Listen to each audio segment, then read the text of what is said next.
This meeting to order at 5:30. Meeting of the Board of Directors meeting for Board of Directors for Brightwood Hospital. Yes, You prepared to do our own? I am. Fellow chiefs to the Klinkahida and Simpson people, we respectfully acknowledge them as the original inhabitants of Southeast Alaska. Bartlett Regional Hospital is located on the homelands of the Occoquan. We're grateful to provide services in your ancestral homeland and to be part of this community. Thank you. Ms. Letterman? Here. Dr. Teague? Here. Max Marks? Sure.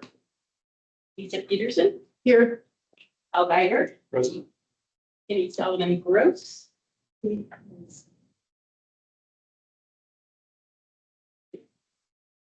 Shelley Deering? Here. Dr. Wester? Here. Deb Johnston? Here. And we have Heather. Thank you. Is there any changes to the agenda that anybody's proposing? Move to approve. Thank you. Do we have a second? And do we have any public participation? Anyone who wants to comment? Anybody online?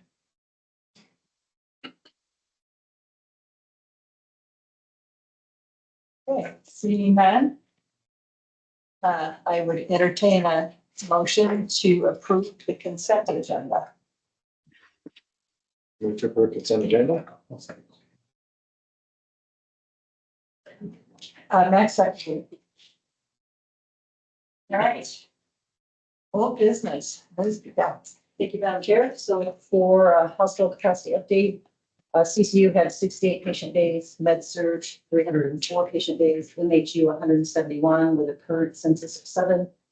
OD had 47 patient days, we were nursing 39, and the emergency department 908. We currently have no placement needs in-house and no applications for employees. Thank you. What's happening? Or you're still on, right? Me again.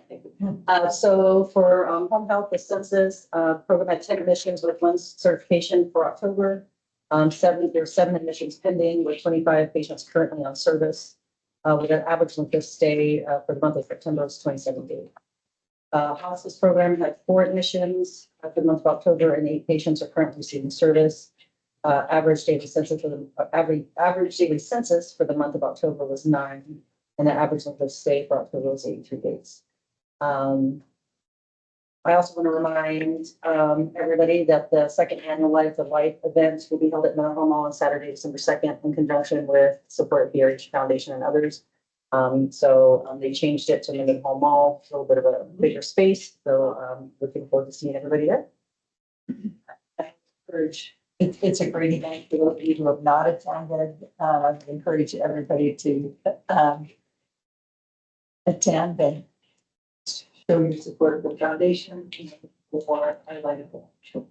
What time is that again? 6. Okay, thank you. Sorry, 3 to 5, December 6th. Okay. Thank you. For the month of October, Wellpoint Point had an average daily census of 55.68. Our occupancy rate was just over 88%. And today, our census is 55.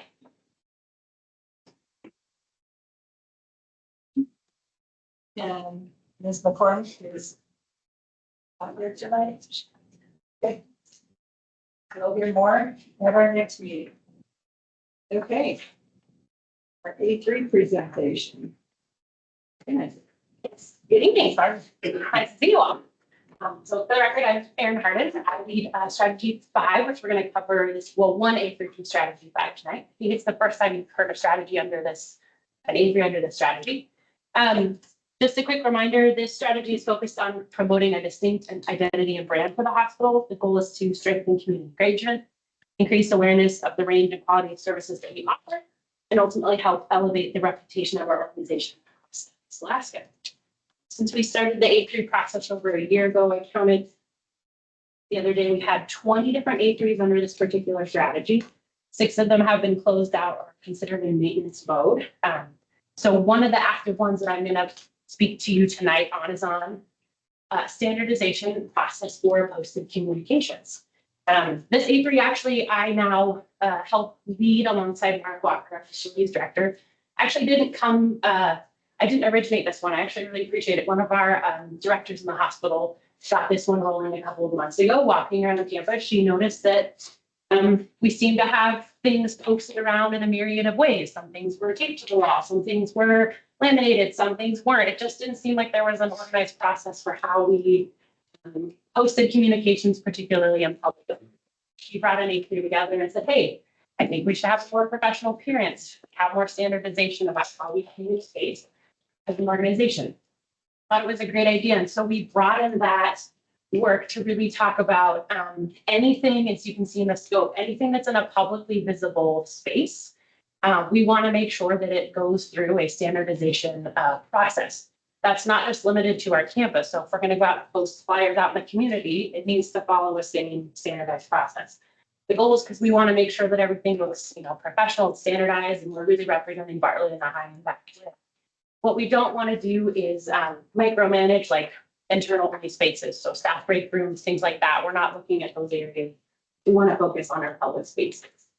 So what we have done is in our countermeasures plan, we have formed a cross department committee. You can see the team members here at the top. And so we look at all communications that are going to be posted across campus or in any public spaces. So we set up that committee this spring. We've developed guidelines for staff and a quick guidebook. We've formalized the hospital policy about this process. It's now in our policy text base that any staff member can look up. We started an online forms process to make it easy for staff to submit communications to us for review. The hospital has had a brand guide, a style guide for a number of years. So this was a way to help push that to the forefront and let staff know, hey, here are our standards, here are the resources for use, here are templates available to you. So we've completed those steps. We are working to identify designated areas, particularly on campus, where staff can post communications. One of the most popular spaces has been above time clocks, just because that's where a lot of staff obviously clock in and clock out every day. Working to order some more standardized frames for communications to go in instead of just taping things to walls. And so right now we're in the process of communicating those procedures and expectations to staff. And then hopefully once those frames are on the walls, we can kind of launch what we're calling a clean walls campaign to remove anything that doesn't meet those standards and help staff see how we'd like things to be posted. Really the goals of this particular A3, again, we want to make sure that we have a process to approve postings. We want to make sure that we're getting non-approved materials off the walls.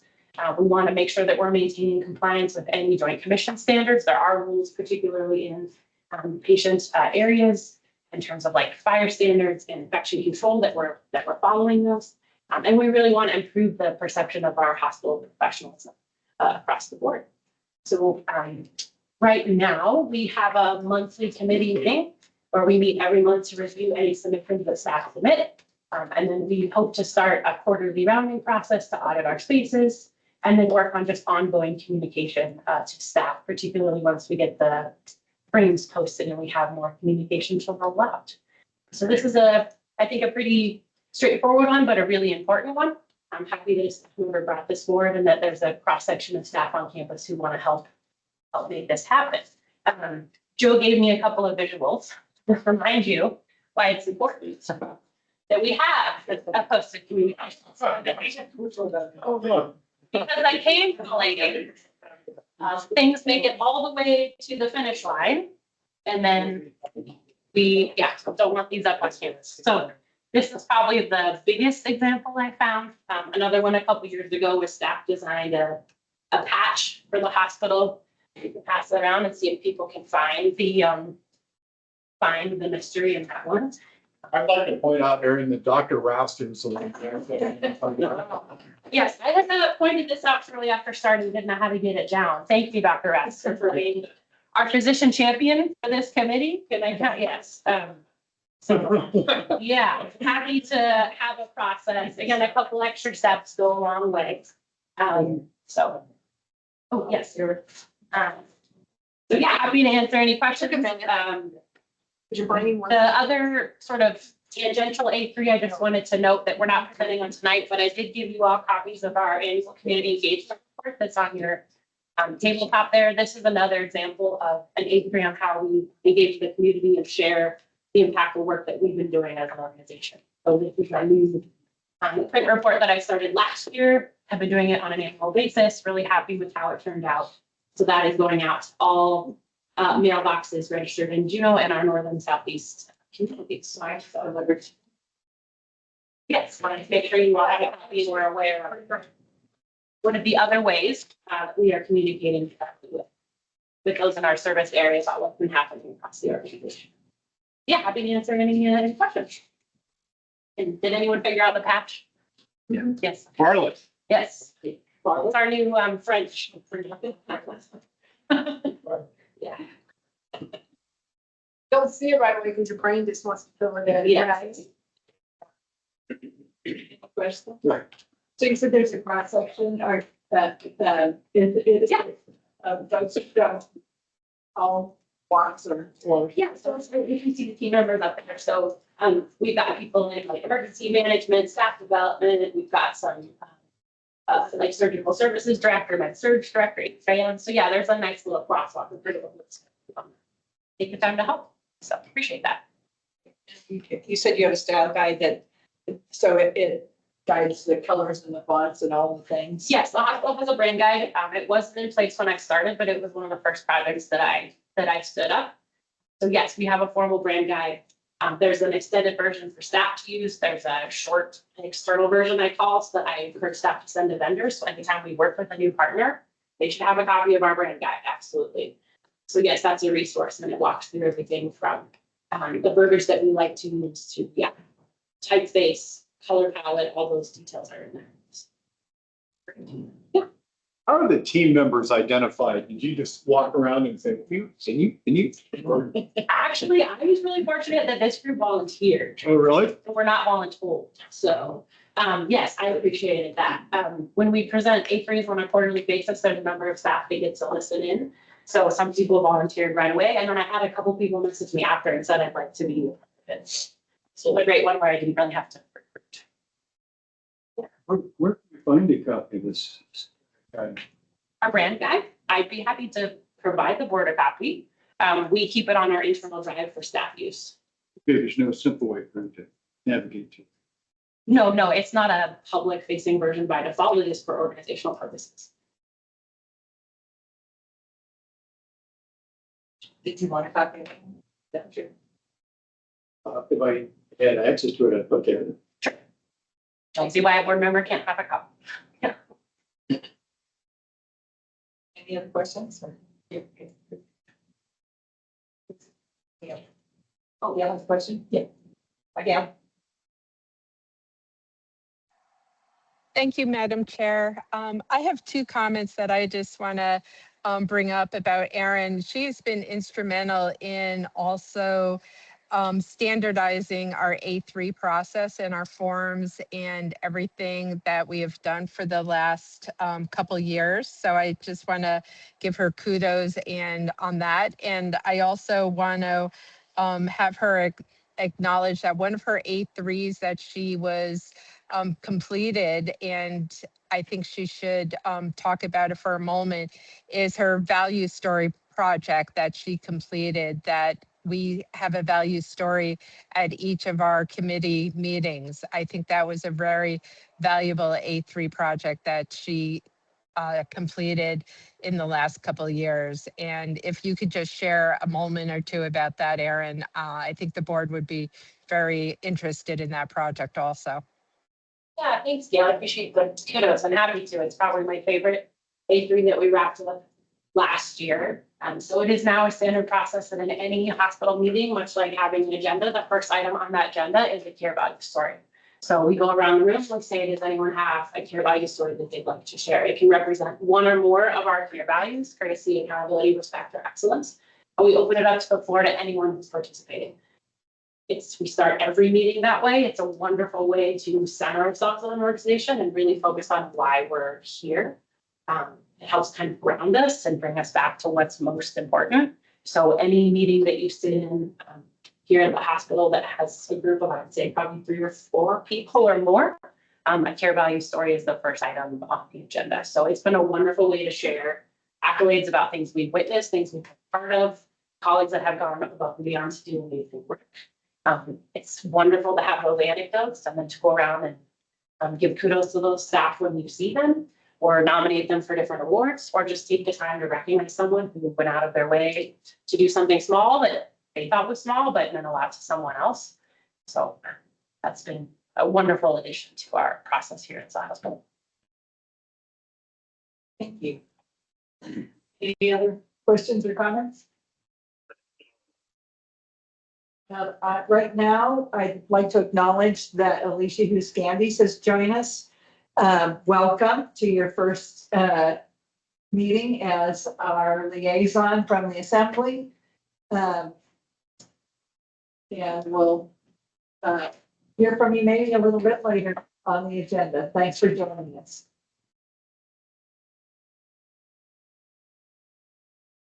Glad to be here.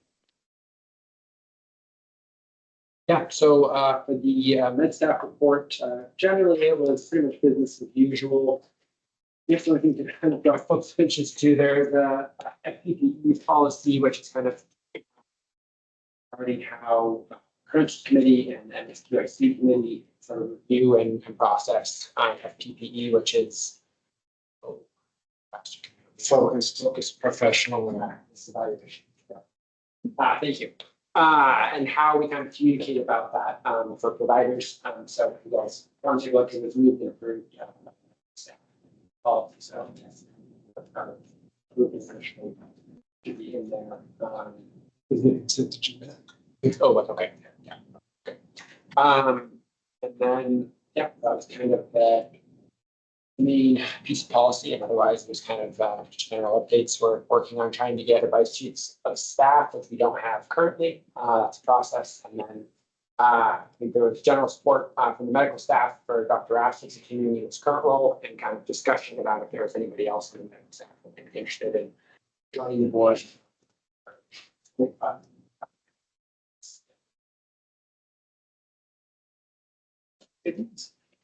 Hopefully. Yeah, this year, maybe next year, somebody will read them. Thank you, and we'll hear more. So if you could give me a quick summary of that policy, as if you had never seen anything that a lawyer had touched I mean, could you translate that out of lawyer? I mean, I think it was basically to try to, one, there was previously a policy in existence, and it was to try to update the policy to have it reflect our new bylaws. So it's trying to have language that appropriately reflected the new adopted bylaws. That's part of the verbiage change. And I think it was trying to standardize sort of the back and forth communication between the credentials committee and NFPS. Both are kind of doing independent roles, but the work on both of those committees obviously impact the other, especially I think for routine credentialing and routine FPPE policy. There's really not much, there's kind of just structured back and forth. But I think when we have providers that we're concerned about the performance or professionalism, that's where having more structure for that communication is helpful. And I think that's what this policy we kind of tried to address. So it mentions people who just got credentialed. So there's some amount of proctoring that takes place. Proctor's not the word. There's sometimes, yeah, proctoring or case review. But I didn't quite get what happens if there's a concern. Who gets concerned, and then how does it get triggered? Well, so that, if I may jump in, that generally goes through the quality review. And so for focus, as part of our long tradition and federal, it's Joint Commission, I believe, we are supposed to do focused performance reviews continually. If someone falls out, so I'm on the quality committee for our hospital. If someone falls out because there has an issue where the standard of care was not met, then we review that and keep track, protected. We keep running tab of any issues. When in part of the credential process for all physicians in the hospitals every 2 years, right?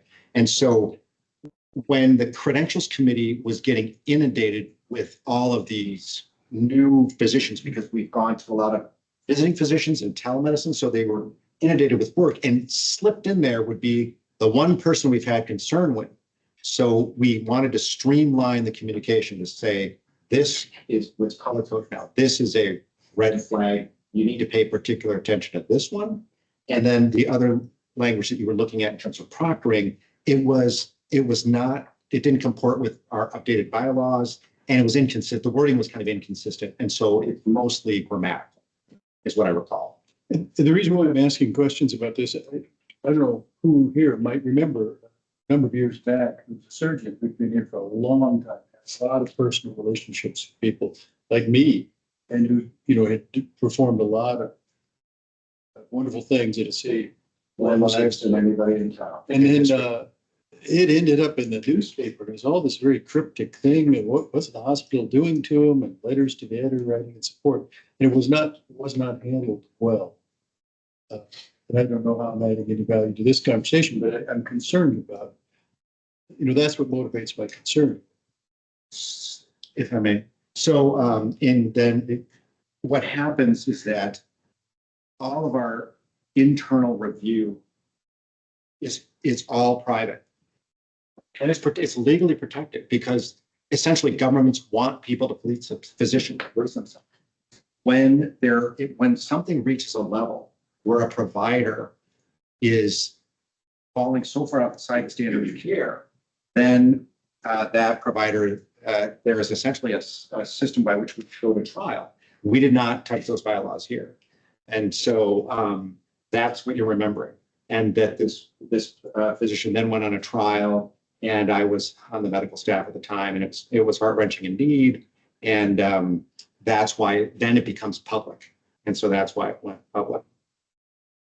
And that's why the only one you've ever heard of was 18 years ago, because Extreme case. it was a very extreme case with a surgeon who's, this has historically happened, anyway. So we police ourselves. We just sort of smoothed out some of the communication between the committees, credential, medical quality, and then med exec committee, which has the elected representatives. We wanted to smooth those communication routes. So we're policing ourselves. The goal was really to try to streamline the communication so that the credentials committee and MSQIC could highlight areas where there was concern and not have that get buried in kind of the deluge of information that gets passed back and forth between those committees, so that people felt like if there were issues, it wasn't like there'd been an issue for years, and then all of a sudden the credentials committee was left trying to figure out what to do with those providers. So I think we hope to have better communication to streamline the process. Well, thank you. I mean, for the record, we have a very, very high level of care here. We have board certified physicians across the board. So that's why you haven't heard about this in a long time. There's very, very excellent care. I would say too, I think the committees that are, credentials committee and MSQIC committee take the role very seriously, which I think also that same, you don't end up in these situations very often because we're able to sort of address issues that will matter and hopefully take care of them and deal with them, make sure patient care is preserved.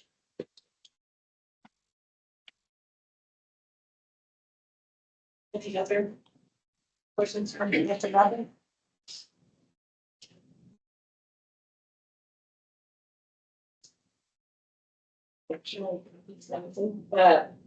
Committee meetings. Mr. Mertz. Yes, I believe I'm first up. Yes, I do. We don't have draft minutes we just had our meeting on Thursday, so we don't have draft minutes. So I thought since we don't have those, I'll just give you kind of a quick update. There are probably three things of note that were in the finance committee meeting that we covered. The first, of course, are the financials, which you do have in the consent agenda in the same level of detail, so those are available to you. The second is the exceptional relief, and Ms. Davis, so if you'll, when I go astray, if you'll correct me, but the state gave us our final rate in a letter on October 13th of 2025. And we had asked for, $900 and change to cover our fully allocated cost of providing services in Wildfire Court. Our existing rate was $552, so there's a pretty big delta. The state came back and gave us a final rate of $786.45, so split the difference more or less. And with that rate, we'll more or less be at a break-even point, Wildfire Court, on a go-forward basis with some allocated costs this year. Is that about right? How about that? So that's that. And then the third item, I'm going to turn it over to Kim. She's here, and it's in your packet on page 40, which is a recommendation from, I believe it was 40, wasn't it, Anita?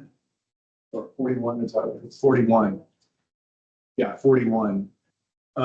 We forwarded a recommendation to the full board, and I'll let Kim give a little bit more background. Comes through the chair. So we have IntelliVue MX 450 monitors in our services areas, including the pre-op area, our PACU, endo, and the OR. And it was identified that these are end of life, and so they're no longer able to be serviced should they need service or updating. So we'll need to replace those, along with each of these monitors have some modules that need to go with them, and we use these monitors throughout the HAP organization. And CCU and ED have a couple of the modules that have also reached end of life, so we need to replace that. So what you see before you is an ask that went through finance, which includes the contract discount and some trade-in value numbers for replacement of these monitors. And so it'd be a total of 17, I believe, is what the cost would be for. And so we're asking for the board to approve the replacement of these monitors for the services area for CCU and ED, not to exceed $400,000. I'm happy to answer any questions. So since we have an action item from finance, I think it just requires, Just required. yeah, doesn't require much. Are there any questions? I just have a question and a comment. Unfortunately, they build in end of life to many equipment modules so that technology is always changing, but then you have to purchase new ones. Is this, Kim, did you look at other modules in terms of cost comparison, or is this just something we use in the hospital by Philips anyway? Typically, through the chair, Philips is what we use throughout the hospital. In the ER, they're on med-surg in some capacity, CCU, and services. I just have one other question about that. And then for Max, in terms of our reimbursement rate, 700, which allows us to break even, which is great. But, I'm not a numbers guy. What is that compared to like Anchorage? Do you have any idea? I don't know. Angela or Joe, do you know how those rates? The rate you commented, the $900 that we requested, was the average. That's the state average. So we're below average in the state.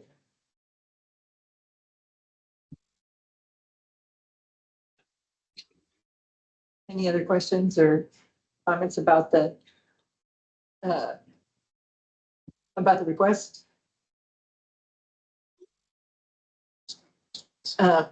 Is there anybody that's opposed to this motion coming out of finance? Okay, seeing and hearing that, the motion passes. Thank you. I didn't have one comment or about the finance committee. I think we talked about how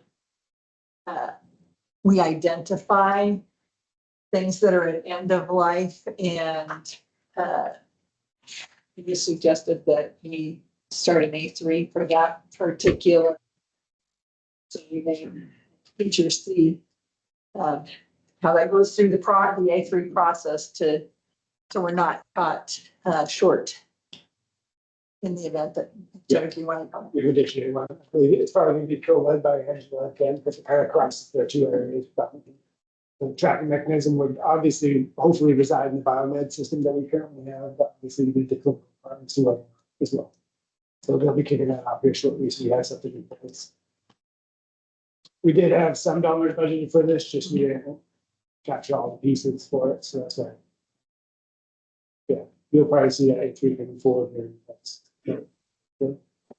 Yeah, the budget process kicking off here.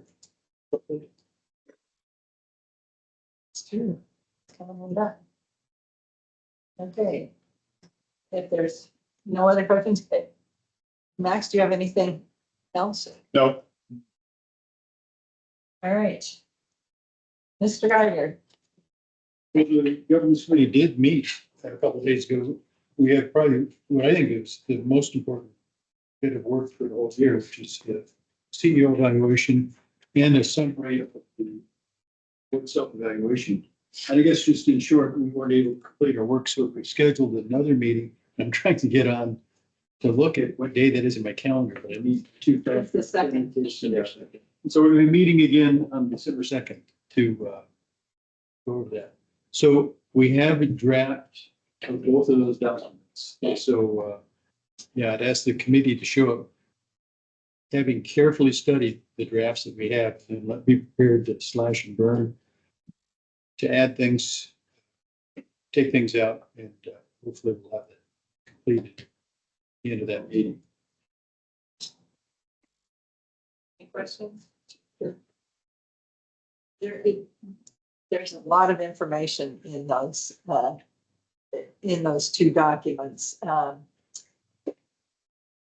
And a fair amount of additional work to do. So those on the committee and those others who might want to take a look.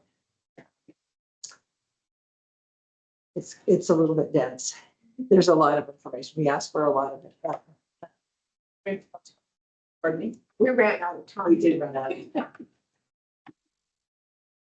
But there's a lot of information, but we got a lot of. Right. If there's no other questions, let's move on to the administrative report. Madam Chair. There's a copy of my CEO letter in the board packet. So this one kind of had multiple audiences that it's intended to go to, with staff being part of it in addition to the board. So we have talked about the leapfrog rate system and what we've gone after there. So one of the things that we have to do, or part of that, we're trying to be as public as possible, is what we're trying to do. So we, patient safety is paramount in everything we do. So we're trying to communicate this across the board. And one of the things they brought forward is one of the areas that senior leadership has to get behind is hand hygiene. And so you'll be seeing us talking about hand hygiene extensively. And so that's something that we've worked on for, I don't know, ever since I've ever been about 14 years. And it's an issue we continue to struggle.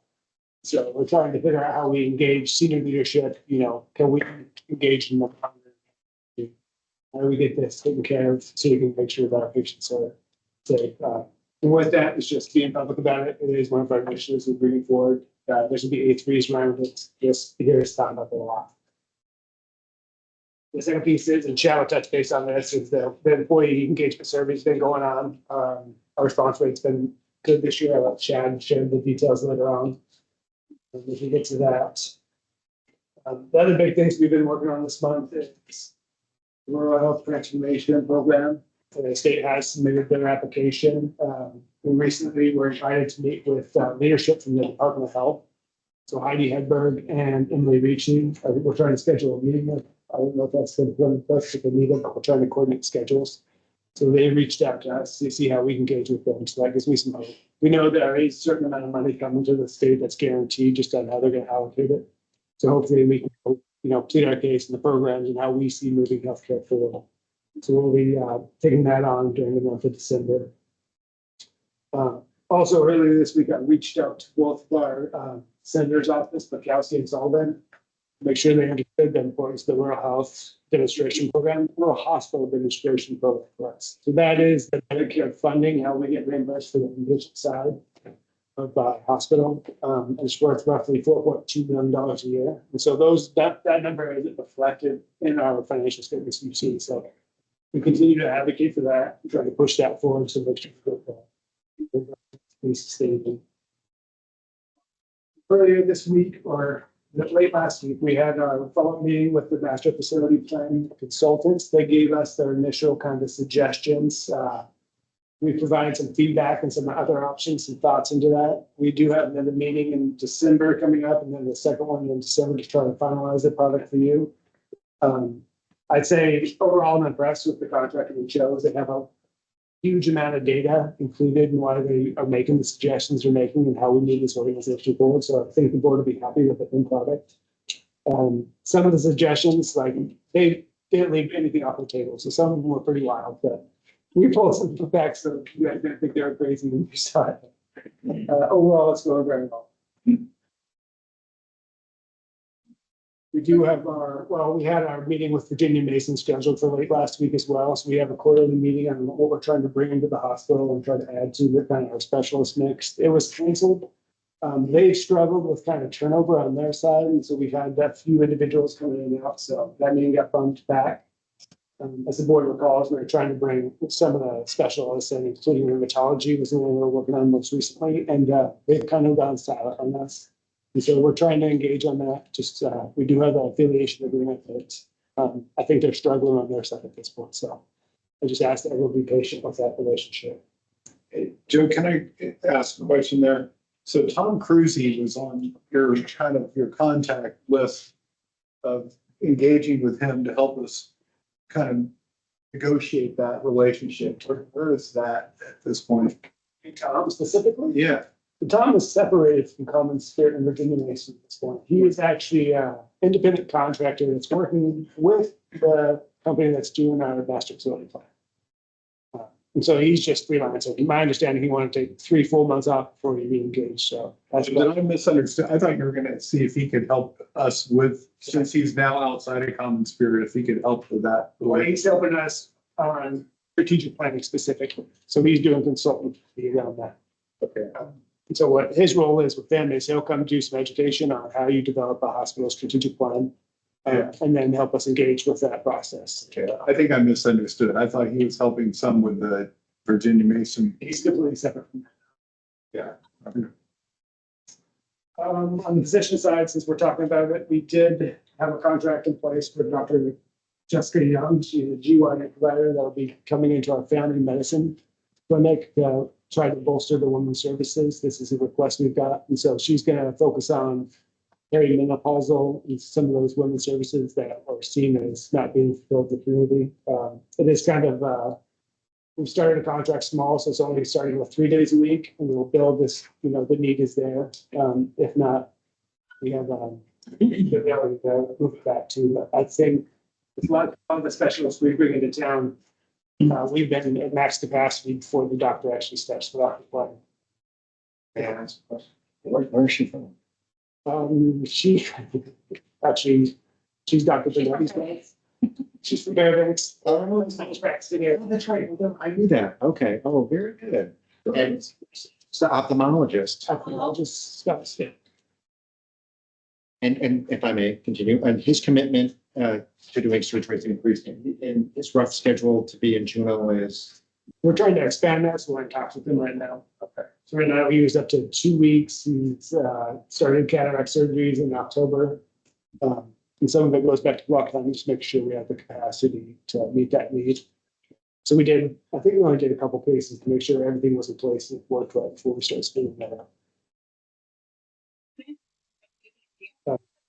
That one is our first day in the clinic will be December 8th. We're working on communication around her. So we're going to put out communication to the med staff so they understand she's coming, what she does. And then there'll be something put out to the community. So we can start. The second one is Dr. Kirtland, who is a pulmonologist. We actually got in contact with him through Virginia Mason. He ended up retiring and separating from them, but he's doing some work for us. We scheduled his first clinic for Friday. Very well. Orderful. So that's another one where we'll maybe expand slowly and see it build. So working on that.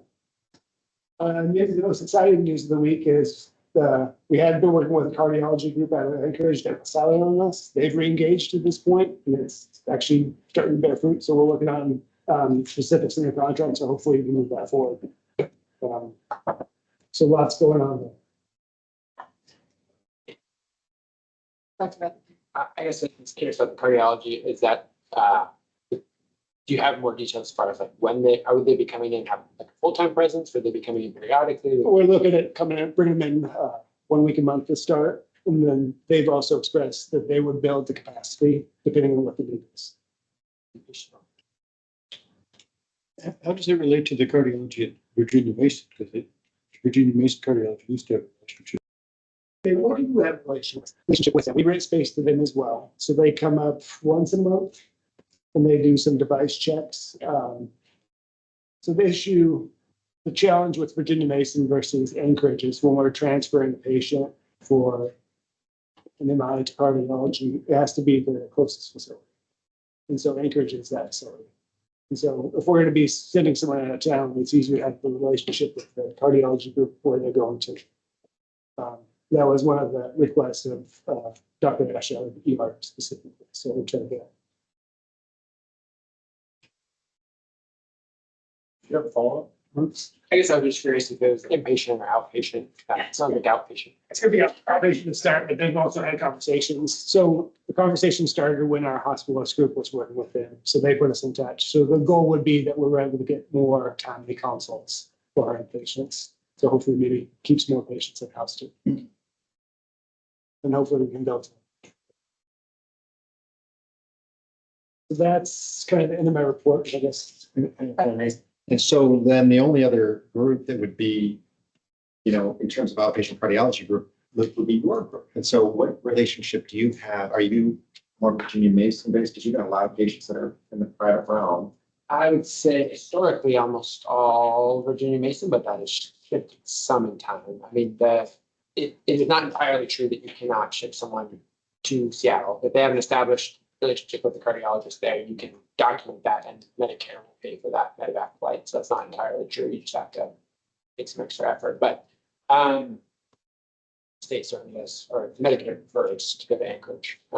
So, I mean, I would say my personal interactions with groups, I'd say Anchorage has been challenging to actually get someone on the phone and get feedback and get responses from those providers in the outpatient setting. So I would say we have not referred to them as much, but hopefully maybe with the presence here, maybe that would change and they'd be more amenable to conversation. But I would say it's been a frustrating experience mostly.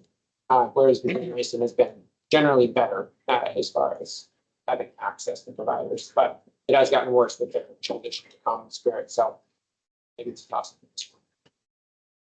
Good.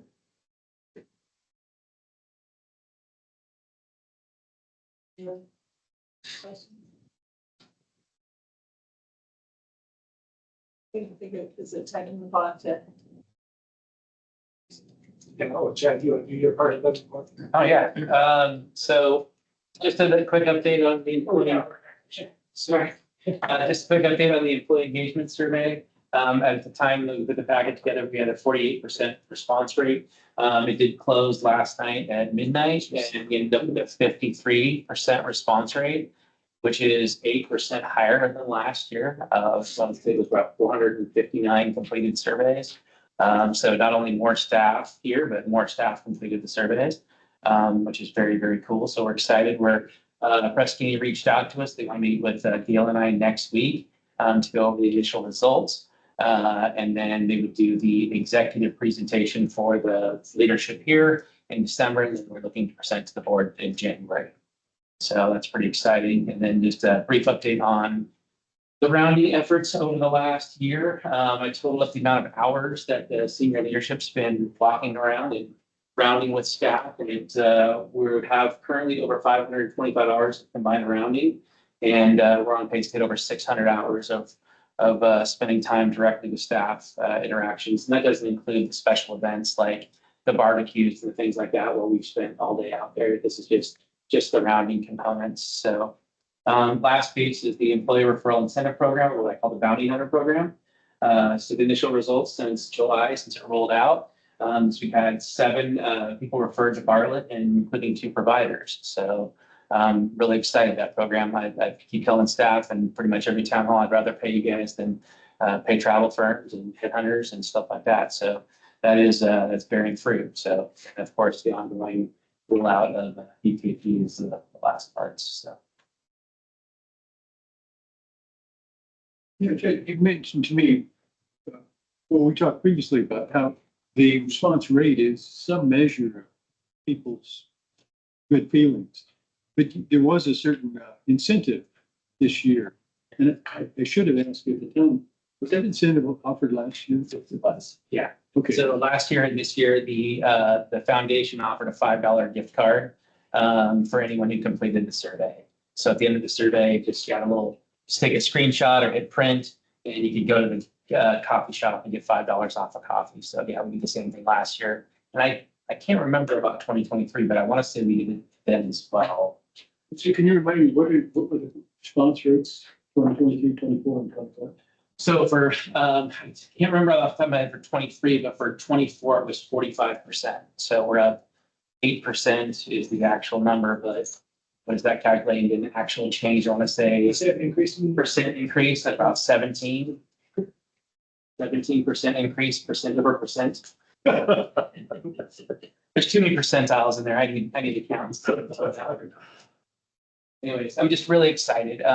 Regardless of the response rate, the feedback that we get is the most valuable piece. And the more people that are providing feedback, the more we can understand what's happening in the organization, the more we can effectuate change.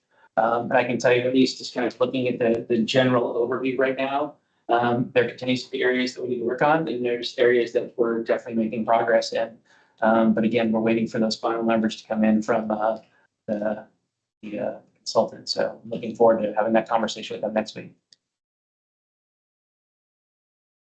I just want to, I've touched on this before, I know, but on the rounding, I'm really very pleased to see you guys. I mean, it seems like a very robust, I don't know how you track 525. Do you actually keep a timesheet, Kim, of you're keeping time? So actually, that's some serious whip cracking going on over there, man.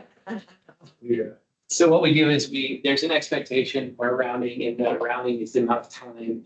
And so it's expected night rounding, day rounding, eating lunch in the cafeteria, attending the staff meetings, staff huddles, safety huddles. And each one of those has a period of time associated with it, anywhere from 15 minutes to an hour. And so when we calculated that all up, it came up to about 525 hours. And then You're kind of getting to my question, which is, how do you, it's coverage. I assume you've got a list of here's all the departments or areas or functions that we want to cover on rounding, and I'm just curious how you make sure you get coverage over what, so everybody's getting touched, if you will. It's a great question. I think each leader has their own, I know Gail has a certain path that she likes to take throughout the hospital, and I have a certain path that I like to take. I don't hit every department every time. People tend to be more and more engaged, so rounding is taking longer than it used to. I used to be able to go hit the whole hospital, almost the whole hospital in an hour. Now I'm getting through 3 departments or 4 departments because people are asking more questions and they're more engaged, and we have better questions to ask them. We're engaging in a different way, not just, hey, how's it going? And that's how it started, right? Hey, how's it going? Is there anything I can do for you? No, I'm fine. Now it's like, is there anything that, leadership or administration can do to make your job better? And again, I've used this silly example, but one of the was when we were up on MedSurg, and we asked the question, what could administration do for you? They said, our chairs are terrible. And I remember seeing Richard Willen sitting on a trash can typing his stuff up. And I just laughed, and I had laughed because it was like such a silly request at the time. But I came back and I said, Joe, can we get some chairs for MedSurg? And he's like, absolutely. And so, now we've got some new chairs up there. A lot of these chairs are used 24 hours a day, 7 days a week. There's constantly people in and out of them. So just that simple act of hearing what they said and then making the change, I believe, started to build trust at a very basic level, that if they bring something to our attention, if we can fix it, we'll fix it. And it's been real positive. One last question on that. Our fearless leader is part of that 525 hours. Absolutely. Yeah, I ran as much anymore, probably. that's great. I think that's nice. But I thought I'd put it into hours rather than, because the report consistently says we're exceeding our goal of 90% rounding, but what does that really mean, right? You know, how am I talking sometimes about data? It's like, what does that mean? And what that means is we're able to touch a lot of people's lives and communicate with them on a regular and consistent basis. That's the important part. I'd say the new challenge is making sure we're getting out to the clinic. And so that's something we have to What? go into the clinic. Like, yeah. On-site's easy because you just walk the whole campus. It takes some planning to make sure you go out to the clinic in time, so you get around before they close down. Yeah. Any other questions or comments for John? Okay, thank you. Ms. Hughes Candies, do you have anything you want to share with us? Thank you, Madam Chair. I will start off just by saying glad to be here. Couldn't make the last one. Did especially request this board as a way of getting more information and closer to hearing in a more detailed way what's going on with our hospital, and looking forward to learning more and being your liaison. I think the most relevant thing for you to know upcoming is December 6th is our assembly retreat. And if that's open to the public, and of course to our boards and commissions. So that will be the spot where we start to give the manager some guidance on creation of her budget this year. So obviously with the recent election results, probably more loaded conversation and maybe more interesting to all facets of the city this year. So please feel welcome to join us there. And I don't think the other relevant piece is we discussed we'll be appointing the new members. And so hopefully we'll have a good crop of candidates when those vacancies come up. So I think that's all I have for you right now, unless you have any questions for me. I have a question, and Anita probably knows it, but do you know when you're scheduled to do the interviews for the when your goal is to do the interviews for? We just discussed dates last night, and I'm looking to see if I put it on my calendar. So Anita, if you caught that, please feel free to beat me to it. I feel like it was today's the 18th. If it's as far as a month away, I feel like it was the 17th. And if that sounds like it's closer, then I'd have to get back to my paper. Sorry about that. But I can make sure that I send that over to Anita so the board knows when that is. That would be great. Because of the scheduling of because of how the holiday falls this year, we moved our board meeting back to the 16th. So if you're meeting on the 17th, we won't know who our new board members are yet. Right. Surprise. Yes. Can I ask you, remind us when the applications close for this? I don't remember when the application came. It's early December though. Feel like it's the 3rd or the 4th, and we'll see how fast I can Google. We can get that out. Yeah, I can share both of that, and then December 3rd, I believe. So yeah, if you have any more arms to twist or anyone to talk to, please do so.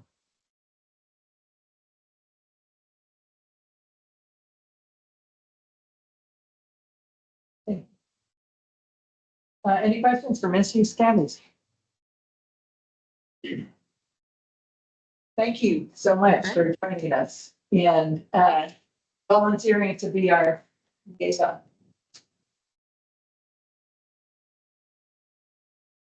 Okay. President's report. A lot has gone on. I don't have much to say. I've been a little bit disconnected in, so I apologize that things in my family life have distracted me from the amount of time I've been able to put in this month more. So next month, hopefully, a lot's going to be going on, and you'll all be hearing from me on a number of topics. We're coming up to the end of our year, our not fiscal year, but the end of our term year. So for those of you who have not applied,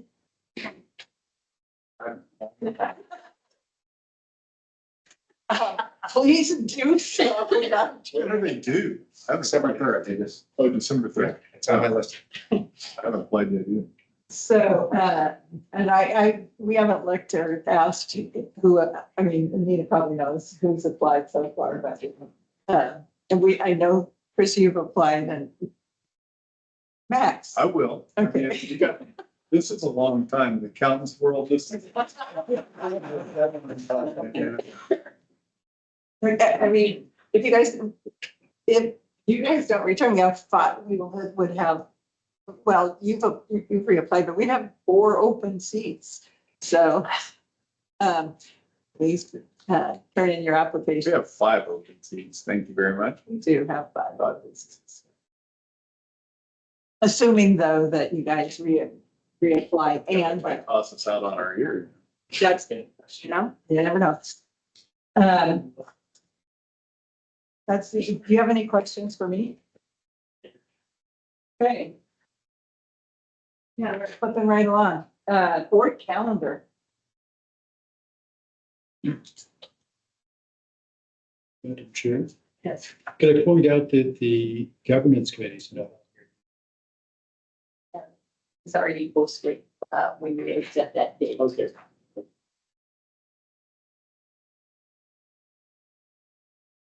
So the governance committee is Tuesday, the 2nd. and it's not at noon. It's at 4:30.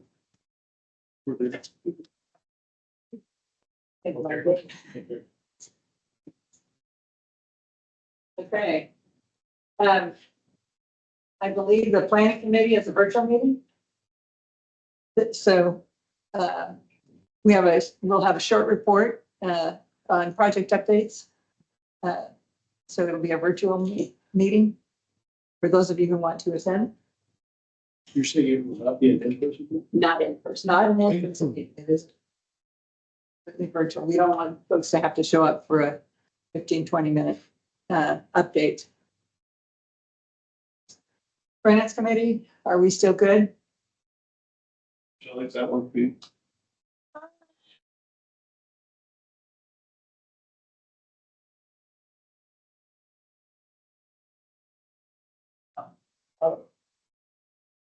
He's got. Godson is graduating on the 12th, December. So I could, How about the day before the 11th? Does that work for you? I'd make the day before work. I can make that work. Why don't we just push that back to the 11th?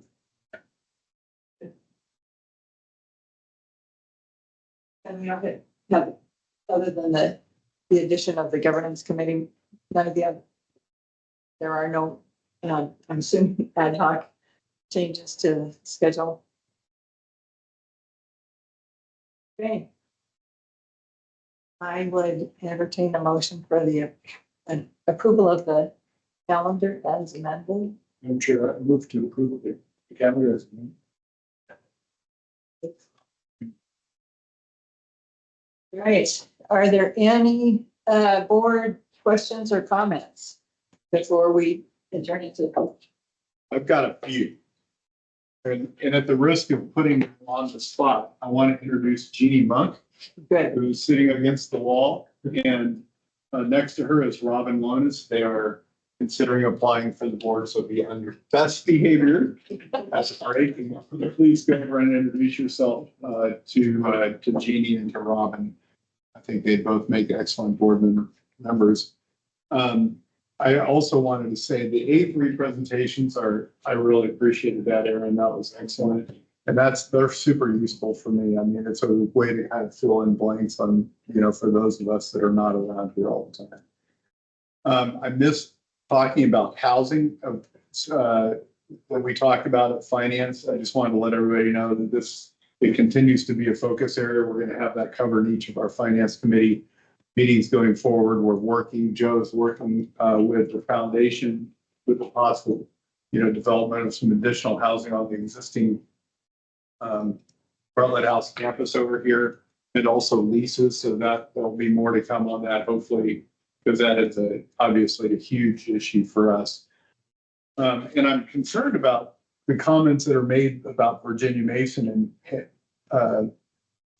and Common Spirit. Your comment that, when I've had more than like to admit trips down to Virginia Mason, and they've always been an excellent resource for us. And I'm concerned that it's, maybe not as close as we had, before Tom and Patel left. And I just wonder if we need to have kind of an intentional approach to maintaining that relationship. I don't know. Maybe I'm too worried about it, but We do have a follow-up meeting. I think it's on the 15th or 16th of December. We Yeah. can approach those subjects to see maybe we have to do some more one-on-ones, go down and try to engage with them. yeah, I know you guys watch Beckers, Common Spirit is struggling financially. And so I know they're trying to look at programs. So they are running their own operating loss at this point. yeah. But we'll try to re-engage. Yeah, and I brought up Tom, and I don't know why I had it in my head that he was going to help us with that, but it seems, he would certainly still have contacts and would be a good way to help be an intermediary between you and him. We also have Spencer's contact. You guys met him. So he is, And he's still there. yeah, he's a regional VP of strategy. So we'll reach out to him as well. Okay, and if you could keep us apprised on that. I try to make monthly part of it. Thank you. Yes, if I can just comment. I mean, I think part of the challenge is not even necessarily the institutional connection, but it's the provider connection. It's really gotten very difficult. It used to be when I got it 5 years ago, I could call a cardiology clinic and I could get a doctor who's in the clinic who could answer questions, or really any of the clinics. And now, you're not taking any neurology referrals. The neurologist won't talk to anybody about any questions. Can't get to any cardiologist unless they call the on-call person who's busy at the hospital. So it's been kind of a structural change, maybe less necessarily what Joe and the hospital are communicating, and more of like direct provider communication. It's gotten. Do you know why that is? I mean, the only thing that the real change happened, part of it was COVID. I think the real change happened when it was bought out by Common Spirit. I think sort of the restructuring of how they chosen to operate their clinics, it's gotten much harder. So. Not for the better, yeah, right.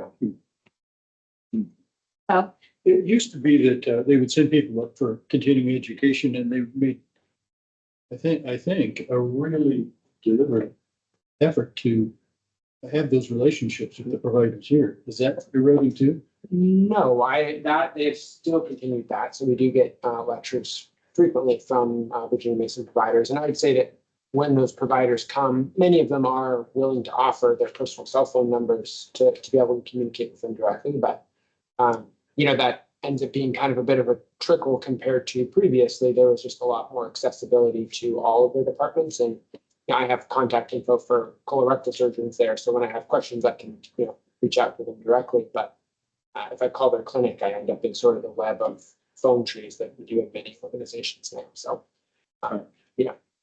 So I think the unfortunate part is the individual providers are still very willing to participate and help take care of our patients up here, but actually being able to get through the organization to get to those individuals is my experience. Thank you. Got your work cut out for you on that one.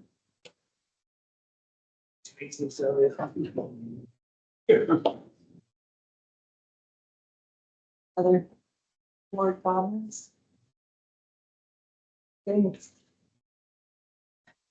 I think we'll take a break for a few minutes and then move into executive session. Thank you both, Robin and Judy, for joining us, and we hope you submit your application very today. It's time to move into executive session. I would entertain a executive session. I would ask all the folks from the senior leadership and board members, of course, and Dr. Bowden to remain in the room. Lizzie Scambies, thank you for joining us. And hopefully we'll see you next month. Sure. I would move to go into executive session to discuss several matters, including those which by law, municipal charter, or ordinance are required to be confidential involve consideration of records that are not subject to open meeting or public disclosure, specifically the credentialing report, medical staff meeting minutes, patient safety dashboards, legal updates, and the CEO evaluation.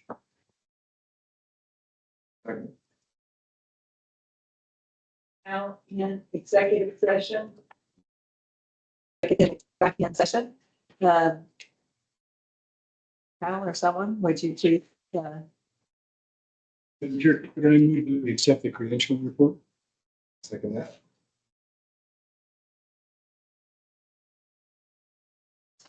Anything else that anyone would like to say this evening? Thank you all. Good meeting. Nice and short, efficient.